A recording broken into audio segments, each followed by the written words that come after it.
ne sais pas si vous avez remarqué comme cette pensée, la pensée qu'on a tous finalement, qui est toujours actif à l'intérieur de nous, qui est là sans cesse et qui nous parle à nous-mêmes. Avez-vous remarqué des fois comme cette pensée-là, qui est propre à l'homme, qui est même utile, la plus utile même, si elle est bien utilisée, elle peut être bénéfique pour nous. Et si elle est mal utilisée, elle peut nous détruire carrément même. C'est une expérience. Ça vous parle? En même temps, vous savez que des fois, il y a des personnes, et vous l'avez peut-être même sans doute déjà vécu vous, lorsqu'on vit une expérience, lorsqu'on vit un contexte bien précis peut-être, un contexte où on s'est mal compris, en tout cas on n'était pas au mieux de notre forme. À partir de là, il se passe quelque chose. Ça peut être une rupture, ça peut être un décès, ça peut être quelque chose lorsqu'on parle en public et que ça a mal tourné, ou peut-être même pour les managers qui présentent quelque chose, peut-être entre amis même, entre familles. Et là, il se passe quelque chose et vous n'étiez pas au milieu de votre forme, et puis ça a foiré. À partir de là, qu'est-ce qui se passe? Votre émotion est devenue bien plus haute que la normale. Et puis, il y a une pensée qui s'est collée avec cette émotion. Cette pensée-là, elle vient de plusieurs manières. Elle peut venir par voie orale, une petite voix. Alors c'est ce qui fait que les jours qui suivent, les gens se disent « Ah mais j'étais nul. Ah mais qu'est-ce que j'ai foutu là? Ah mais t'es pas bien. » Et voire même des fois pire, la voix parle d'une façon grossière. Cette pensée aussi, elle peut venir en image. En repensant à ce contexte, lorsqu'on repense à la situation, et là, on se voit d'une manière pas très agréable. Pire encore, des fois, on revit complètement la scène, quotidiennement, jour pour jour. Dans les deux cas, quoi qu'il arrive, nous avons une émotion qui apparaît. Que ce soit par la voix qui nous parle, par l'image, une émotion apparaît. Le pire dans tout ça, c'est qu'au fur et à mesure que la vie continue, la vie va vous ramener dans une situation à peu près similaire. Prenons l'exemple d'un enfant qui a dû réciter une poésie à l'école et qui était là devant ses élèves, devant ses camarades, pris un peu de peur, un peu de panique, ce qui est normal, on ne lui a pas appris à gérer tout ça. Et soit il se trompe, soit il n'arrive même pas à sortir un son. Les élèves se moquent. Et pour ajouter encore une couche, le professeur, il le critique, il lui dit « Oh, t'as pas révisé, t'es un bon à rien, t'arriveras pas. » Toutes ces choses-là. L'émotion se colle et puis au bout d'un moment, cet enfant il grandit, et puis il arrive à un moment où il va commencer à devoir être devant un patron pour se vendre, pour trouver un travail. Et puis là, qu'est-ce qui se passe? Cette image revient.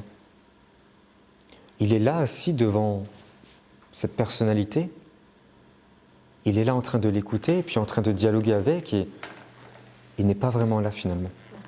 Il est ailleurs. Sa pensée divague et le ramène dans un lien qu'il a gardé. Un lien qu'il a gardé dans sa tête et qu'il se dévalorise. Alors que pourtant il a eu ses diplômes et puis qu'il a le droit à tout, quoi, ce jeune. C'est souvent l'idée de pouvoir créer, on va dire, ce qu'on appelle une mise entre parenthèses. Les personnes qui rentrent sous hypnose peuvent juste se permettre d'aller à un endroit bien précis, à un endroit particulier en eux, à un endroit de ressources. Imaginez que là, vous pouvez rentrer sous hypnose et vous pouvez juste aller dans un endroit où vous vous sentez bien, où vous vous sentez en sécurité et vous vous sentez armé. Imaginez ce jeune garçon qui a grandi maintenant, qui rentre sous hypnose et qui prend toutes ses armes pour retraverser ce qu'il a vécu avant. Mais c'est le retraverser d'une autre manière, le retraverser d'une manière accélérée, comme s'il pouvait traverser ce qui était une défaite, a priori, avant,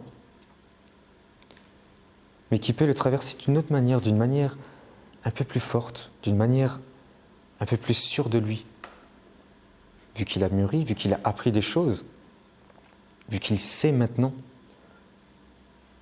comment gérer tout ça. Qu'est-ce qui se passe à ce moment-là? C'est qu'en fait, cette personne-là, quand elle traverse ce qui était non bénéfique pour lui et qu'elle remonte avec ses ressources, c'est comme si elle revivait quelque chose qu'elle a dû passer pour le laisser de côté. Et puis en finir avec tout ça. Ça ne veut pas dire qu'il va l'oublier là directement. Il ne faudrait même pas du tout qu'il l'oublie. Juste qu'il peut y repenser sans avoir l'émotion. Limite de dire, ben ok, j'étais comme ça avant, mais c'était avant. C'est intéressant de voir l'hypnose comme ça. Comme si on pouvait être là, assis, à écouter quelqu'un qui nous invite à aller quelque part. Mais juste avant d'aller travailler là où il faut, il nous ramène juste là où on veut. Et où ce qu'on veut aller, c'est là où on se sent bien, là où on est bien avec nous-mêmes, là où on prend toute notre énergie, là où on se prépare pour aller juste traverser ce qu'il y a à traverser. Vous savez, il n'y a pas si longtemps que ça, j'ai eu une femme qui est venue me consulter en consultation. Et elle est venue pour des problèmes de couple. Finalement, son couple à elle, ils se sont laissés et puis il s'est brisé. Cette personne était en face de moi et elle me parlait un peu de tout ça. Elle était comme brisée, elle avait comme son cœur brisé, comme si on lui avait arraché quelque chose d'elle, quelque chose d'intime. Ce qui est normal, elle avait tout mis, tout son attachement, elle s'est tellement projetée avec son compagnon, son ex-compagnon, pour le coup. Elle s'est tellement attachée à ça qu'elle a collé plein d'émotions dessus. Et que lorsque ça ne marchait pas, pour X raisons, elle se sent dépourvue, elle se sent humiliée même. Elle se sent dans l'injustice, elle ne comprenait pas les choses. Elle se sentait mal. Bien sûr, au fur et à mesure, elle avance dans la vie, cette femme. Et elle commence par rencontrer des personnes. Elle commence par rencontrer des gens, par se créer des cercles d'amis. Et puis il y a cet homme-là qui commence à rentrer un peu plus dans son cercle intime.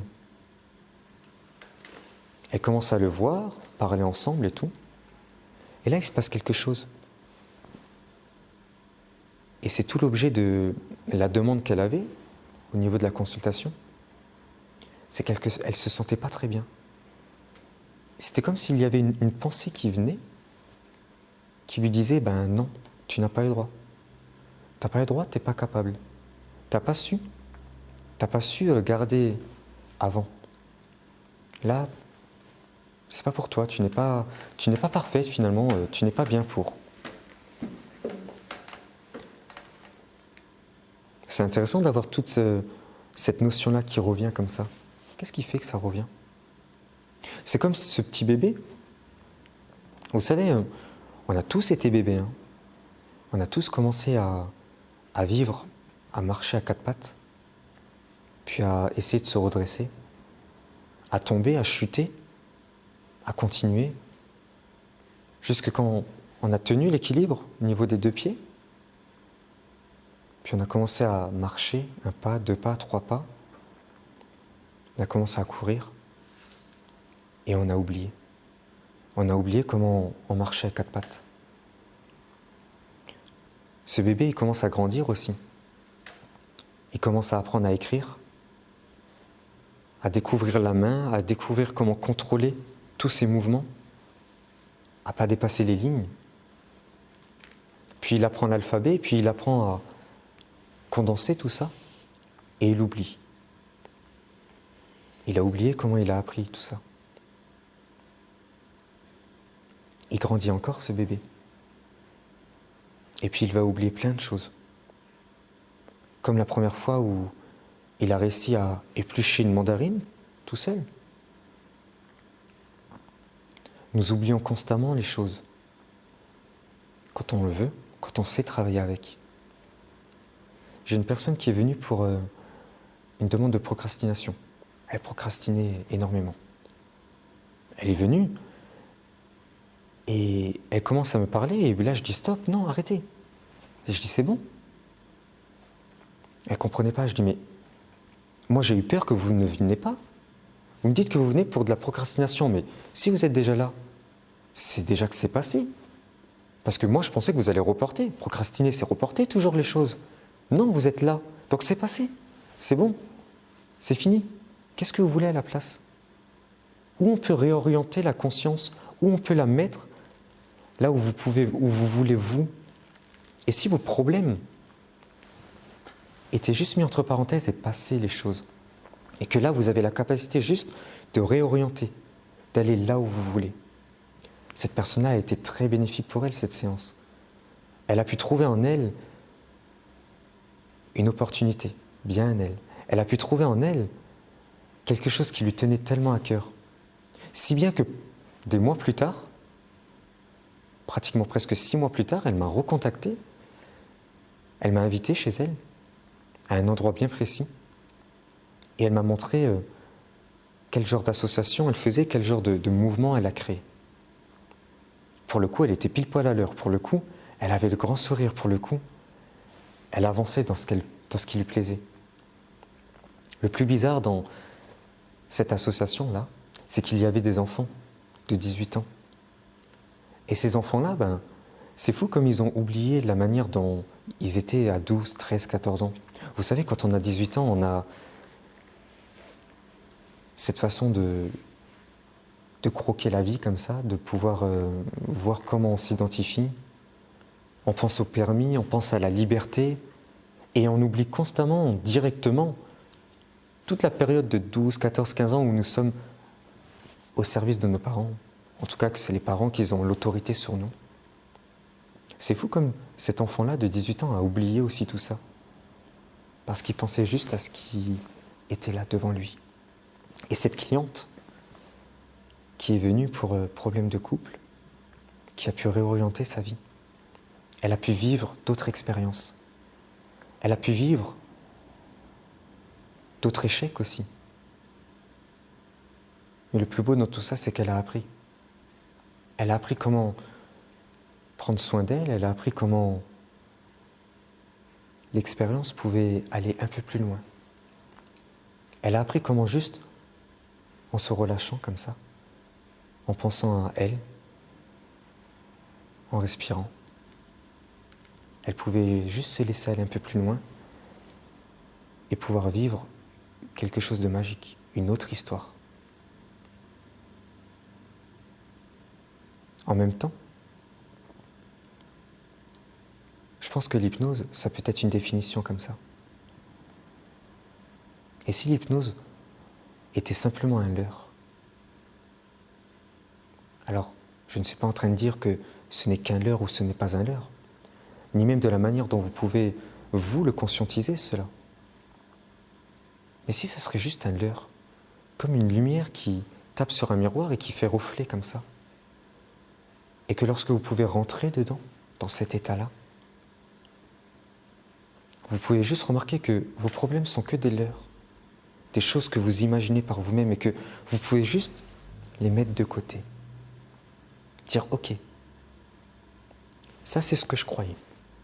Et si je mets de côté pendant un petit instant, juste de côté, là, au coin de l'œil. Au pire, si c'est trop agréable, je peux y retourner. Des personnes qui n'aiment pas trop être trop dans la joie, dans la bonne humeur, être agréable comme ça. Des personnes qui n'aiment pas trop sourire aussi. Il y a des personnes qui n'aiment pas dire bonjour à tout le monde. Juste essayer, voir ce qui se passe. Quand on laisse de côté et que On peut simplement s'attarder à qu'est-ce qu'on veut. Ça demande à définir qu'est-ce qu'on veut dans la vie, qu'est-ce qui nous ferait plaisir, qui dépend de vous, bien sûr. Alors là, tout est possible. Oui, qui dépend de vous. C'est surtout ça.